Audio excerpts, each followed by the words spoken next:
Hey guys, welcome to the channel. When you are learning languages like I do, then you probably know the struggle as a beginner to be understood by natives. Often you think you say stuff correctly, but they just scratch their head and look at you like you're mad. In this video, we will learn about IPA and why this can help us to overcome that struggle and be better with our pronunciation. Los geht's! My name is Dustin. I'm an IT project manager from Germany, and on this channel we create content that helps us to be more productive, to learn new things, especially languages, and to create the workflows and processes that help us to achieve our goals. As already said in the introduction, one pain point of learning languages is not to be understood, which is very frustrating. You invest lots of time and effort and you learn vocabulary, you learn lots of stuff, and then it comes to talking and nobody understands you. That leaves us with the question, what can we do about that? The reason might be that your pronunciation is a bit off, that you can't hit the right phonetics in your target language. The good message about that is that we as humans are capable to learn all phonetics that there are. So in theory, just in theory, you could learn any language that is spoken all over the world. The bad message is that when you grow up, your brain adapts and then you can only do specific sounds. You can even only hear specific sounds. That's because you are conditioned to that. Because that's what the brain does. It wants to save energy and it makes you more efficient. Nevertheless, with the right practice, we can still achieve a perfect accent in any language. There's nothing wrong about having an accent, but sometimes that can stand in our way. It's all about mechanics and practice. So it's about where you put your tongue, where the air is going through your mouth, through your nose. Yeah, the good message is that can be trained. It just takes time. You can even get sore muscles in your mouth from practicing, like doing an accent, doing specific sound. That's not really uncommon. And yeah, it can be learned, as mentioned. So when kids learn to walk, you wouldn't tell them, hey, you fell down like 2 or 3 times. I wouldn't do that. You should proceed crawling around. Nobody would say that. And same applies to language learning for kids. They just try as long as they need to in order to achieve the skills to speak a language, and they mimic it over and over and over again. And at some point, or as adults especially, often we stop doing that. And yeah, that's a bit sad because we are capable of so many things. Just take some practice and some courage to do so. Most of the people give up and think that's not possible, but it is. If you open a grammar book, there are those weird signs next to the words, and those signs actually are IPA. That's the International Phonetic Alphabet, and those signs tell you exactly how to pronounce a word. So that's a different alphabet from the regular one, but it's really useful, and it's a pity that this isn't something that gets taught in school actually. So this is what we will talk about today. So I learned about that when I did a program called The Mimic Method by Idosa Ness, and they follow a different approach of language learning. So it's about mimicking this stuff, and in order to become able to mimic stuff, you need to be able to produce the sounds, so the phonetics. So you have different phonetics or sounds, of course. And yeah, let's have a look how all that works. You have sentences, which are made of words, and words are made of syllables. And syllables are made of phonetics, which are mainly divided into 2 groups that are the vowels and the consonants. So let me quote Wikipedia here on this one. So vowels are the following. A vowel is a syllabic speech sound pronounced without any stricture in the vocal tract. So what does that mean? Usually they are voiced, and examples would be A, E, I, O, U, and all of those have an unrestricted airflow through the mouth. So if you say A, there's nothing that's hindering the air flowing through. E, O, U, all the same. I will also blend in a picture somewhere here that you can see how they are formed and what actually is influencing them. So that's first the tongue position in your mouth, and the tongue movement, of course, and also the roundedness of the lips mainly. So for example, if we say O, that's O, so your lips will also like form an O in order to make that sound, O. And your tongue has a specific position in your mouth. And for example, an I, that's where your lips are a bit more flat, but anything else than round, like I, O, I, O. And that's it actually. So that are the vowels. And then of course we have the consonants. Okay, let me quote Wikipedia also on the consonants. Consonants. In articulatory phonetics, a consonant is a speech sound that is articulated with complete or partial closure of the vocal tract. Yeah, what does that mean? It's actually pretty easy. It just means that we have a restricted airflow. The question is, of course, what influences consonants in terms of the sound? So that's firstly, of course, also the tongue position and the movement.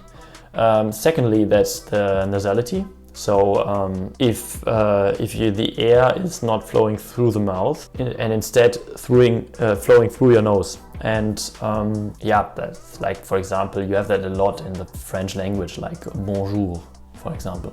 That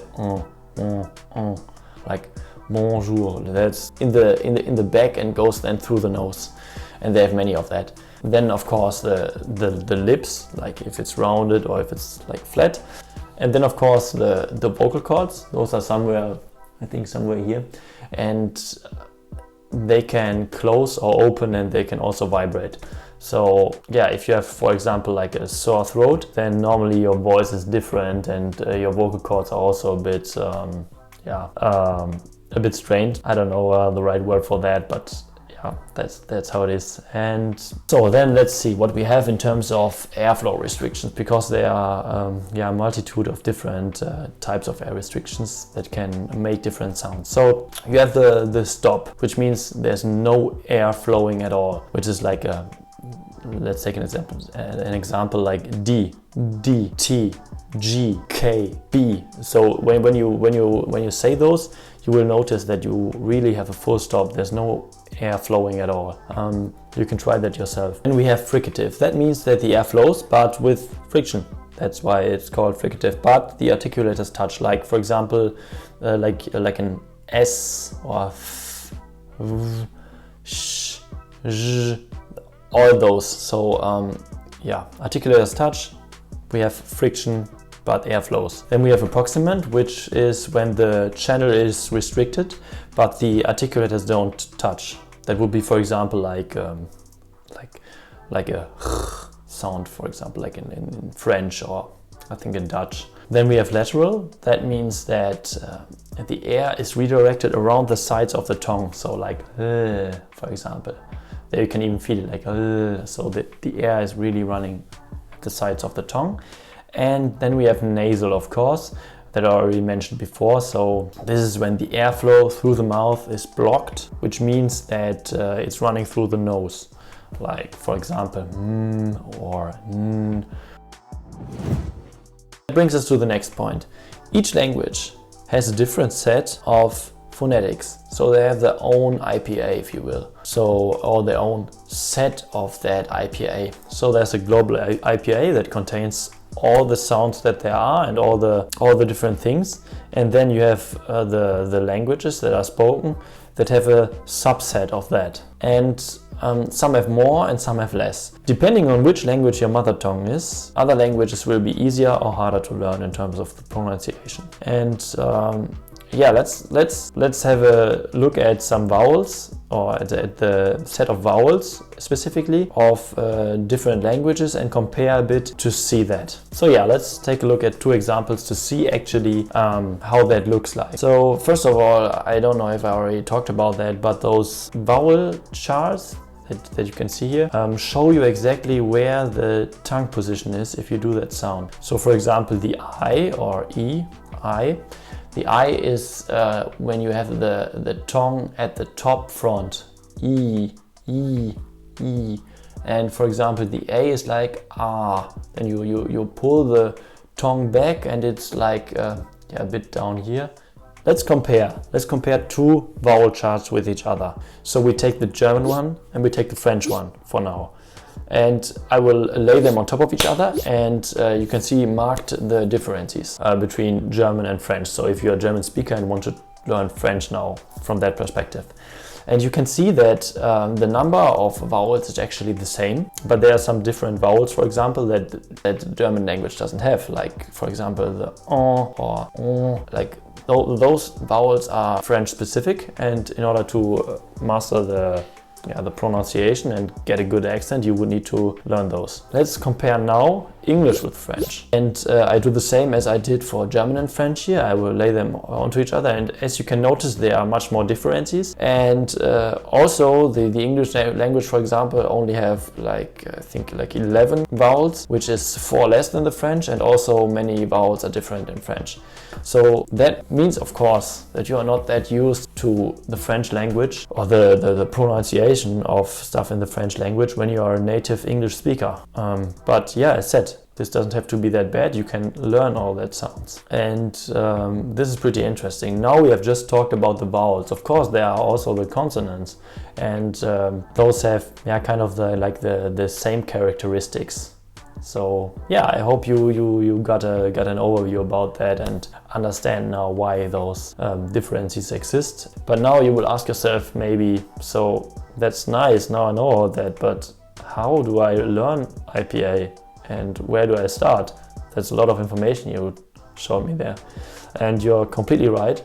And this is part of another video that will follow the next week, because that would just be too much for one video.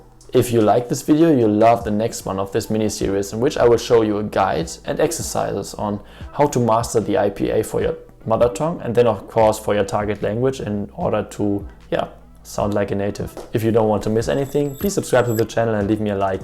And yeah, thank you very much for watching, and see you the next time.